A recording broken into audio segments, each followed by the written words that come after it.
नमस्कार बंधुरा आज आबार एक नतून भिडियो निये चले एलाम। आमी आज के आपनादेर संगे शेयर करब घरोया पद्धतिते खासी मांसेर रेसिपि। एर जोन्नो आमी 600 ग्राम खासी मांस निये नियेछि। एखाने आमी दई व्यवहार करब ना, सम्पूर्ण रेसिपिटी घरोया पद्धतिते करब।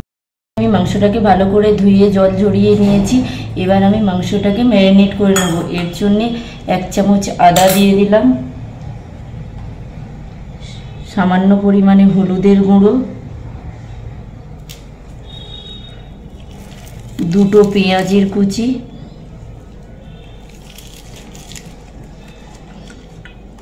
সামান্য পরিমাণে সরষে তেল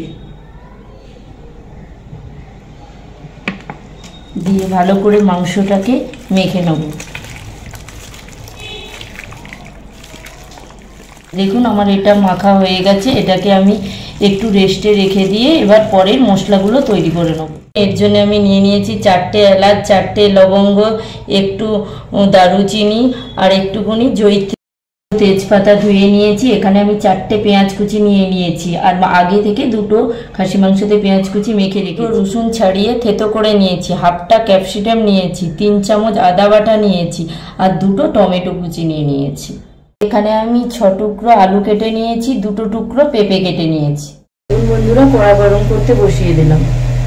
দেখুন বন্ধুরা কড়াই তেল গরম করতে বসিয়ে দিলাম।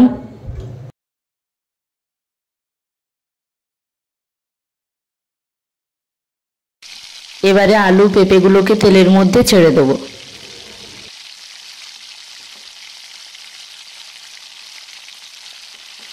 আলু পেঁপেগুলোকে কিছুক্ষণ ভালো করে লাল লাল করে ভেজে নেব।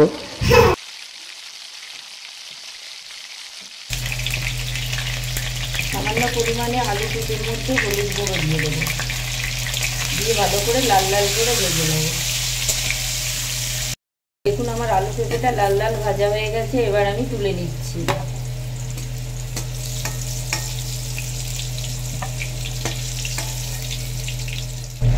দেখুন কড়াইতে আমার তেল রয়ে গেছে, এর মধ্যে আর একটু তেল দিয়ে দেবো। এবার গোটা মশলাগুলো তেলের মধ্যে দিয়ে দেবো আর দুটো তেজপাতা দিয়ে দিলাম।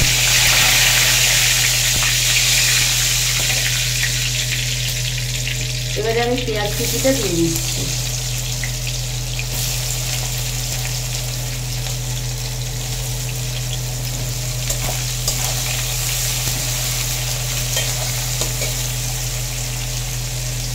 এরপরে রসুনটাও দিয়ে দিলাম।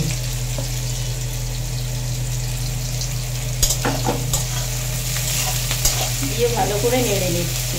সামান্য পরিমাণে নুন দিয়ে দিলাম। নুন দিয়ে পেঁয়াজগুলোকে ভাজতে থাকলে তাড়াতাড়ি পেঁয়াজটা ভাজা হয়ে যায়। দেখুন পেঁয়াজ রসুনটা আমার লাল লাল ভাজা হয়েছে। এর মধ্যে ক্যাপসিকামটা দিয়ে 1 মিনিট ভেজে নেব। ক্যাপসিকামটা 1 মিনিট ভাজার পর তারপরে মশলাগুলো দেবো। এবারে আমি হলুদ গুঁড়ো দিয়ে দেবো। এখানে আমি 1.5 চামচ হলুদ গুঁড়ো দিয়ে দিচ্ছি। দিয়ে হলুদ গুঁড়োটাকে একটু নেড়ে নেব। তারপরে আবার 1.5 চামচ লঙ্কার গুঁড়ো দিয়ে দিচ্ছি। এটাকেও আবার একটু তেলের মধ্যে নেড়ে নেব। আবার 1 চামচ কাশ্মীরি লঙ্কার গুঁড়ো দিয়ে দিলাম। এটাকে তেলের মধ্যে ভালো করে নাড়তে থাকবো। তারপরে 3 চামচ আদা পেস্ট করে রেখেছিলাম, এটা দিয়ে দিলাম। এটাও একটু নাড়াচাড়া করে এবার টমেটো কুচি দুটো রেখেছি দিয়ে দেবো। দেখুন এবার ভালো করে মশলাটাকে কষিয়ে নেব। দেখুন মশলা ধোয়া জলটা দিয়ে দিলাম, দিয়ে আবার ভালো করে মশলাটাকে কষিয়ে নেব। যতক্ষণ না তেল ছাড়ছে ততক্ষণ মশলাটাকে কষতে থাকবো। দেখুন বন্ধুরা আমার মশলা থেকে এইভাবে তেল ছেড়ে গেছে। এবার মেখে রাখা মাংসটা দিয়ে দেবো।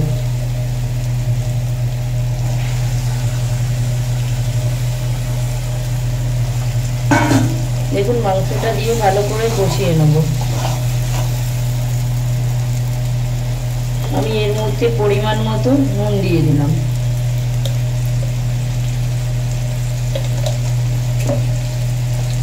দিয়ে ভালো করে কষিয়ে নেবো। তারপরে আমি গরম জল বসিয়ে নিয়েছি। আমি প্রেসার কুকারে গরম জল দিয়ে সিটি দিয়ে নেবো।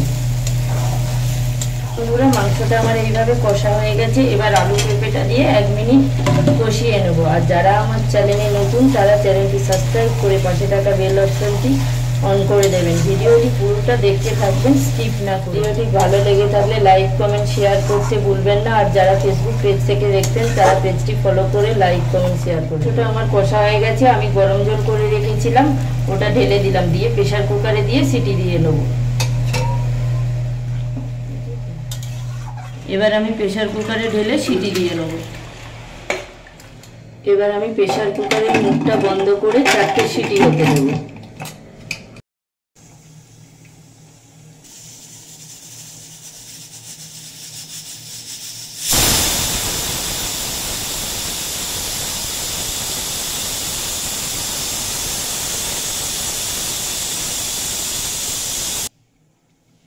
চারটে সিটি হয়েছে, এবার বন্ধ করে ঠান্ডা করে নেব। প্রেসার কুকারটা ঠান্ডা হয়ে গেছে, এবার খুলে দেখবো মাংসটা হয়েছে কিনা। দেখুন কত সুন্দর কালার এসেছে। বন্ধুরা, ঘরোয়া পদ্ধতিতে আমার খাসি মাংস তৈরি হয়েছে, কত সুন্দর কালার এসেছে। ভিডিওটি ভালো লেগে থাকলে লাইক কমেন্ট শেয়ারের অনুরোধ রইল বন্ধুরা।